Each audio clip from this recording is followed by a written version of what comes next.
Hello everyone, নতুন একটা সকালে নতুন ভিডিও নিয়ে আসলাম। সকলকে জানাই শুভ সকাল। চলো আমি এখানে দেখো সকালবেলায় বাসন বার করে নিয়েছি। এখন বাজে ভোর 6টা।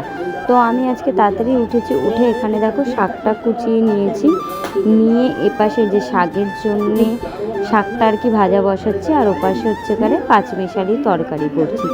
আর এদিকে দেখো ঘরের অবস্থা কি, ঘরের অবস্থা তো মেয়েকে পড়িয়েছি রাত্রেবেলায়, তো পড়িয়ে আর কি গুছিয়ে রাখা হয়নি। আর দেখো এক বাটি ডাল পড়ে গেল, আর ঠান্ডা চা বলো।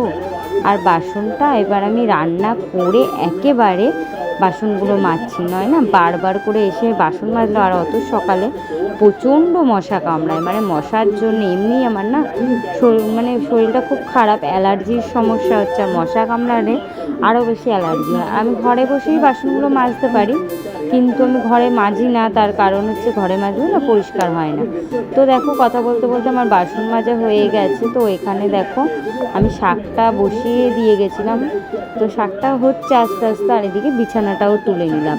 তো বিছানাটা তুলে মেয়েকেও তুলে একেবারে মেয়েকে হচ্ছে রেডি। তো মেয়েকে তো স্কুলে দিয়ে আমি চলে এসেছি বাড়িতে, তাই তাড়াতাড়ি করে ঘরটাকে মুছে ওদিকে ভাত বসিয়ে দিয়েছি, আর এদিকে ঘরটা মুছে নিচ্ছি। ব্লগটা কন্টিনিউ করতে পারিনি, তার কারণ সকালে খুবই ব্যস্ততা থাকি। আর এদিকে আমি স্নান করে আবার বেরিয়ে গেছি মেয়েকে আনার জন্য। মেয়ের তো 11:40 ছুটি।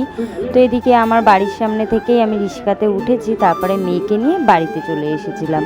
তো বাড়িতে এসে দেখাচ্ছিলাম আমি কী রান্না করেছি। ভেন্ডি ভাজা, শাক, পাঁচমিশালি তরকারি, ডাল, আর করেছিলাম আলু সেদ্ধ। আর রান্নাঘরটাও পরিষ্কার আগে থেকেই করে নিয়েছি, তারপরে স্নান করেও নিয়েছি বললাম। তো জানো তো কিছু কথা তোমাদের সাথে শেয়ার করি। তো এই যে আমি ভিডিও করি, এটা তো অনেকের সমস্যা, তো কিছু করার নেই, যাদের সমস্যা তারা বুঝুক। তো এখানে আমি মেয়েকে পেয়ারা কেটে দিলাম। তো মেয়ে কী করেছে, পেয়ারাগুলোকে পুরো ফেলে দিয়েছিল, আবার বাটিতে তুলে দিয়েছি।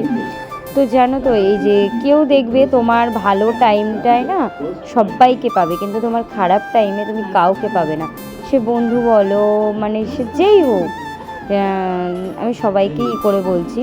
তো জানি যে সবাই ভিডিওটা দেখে।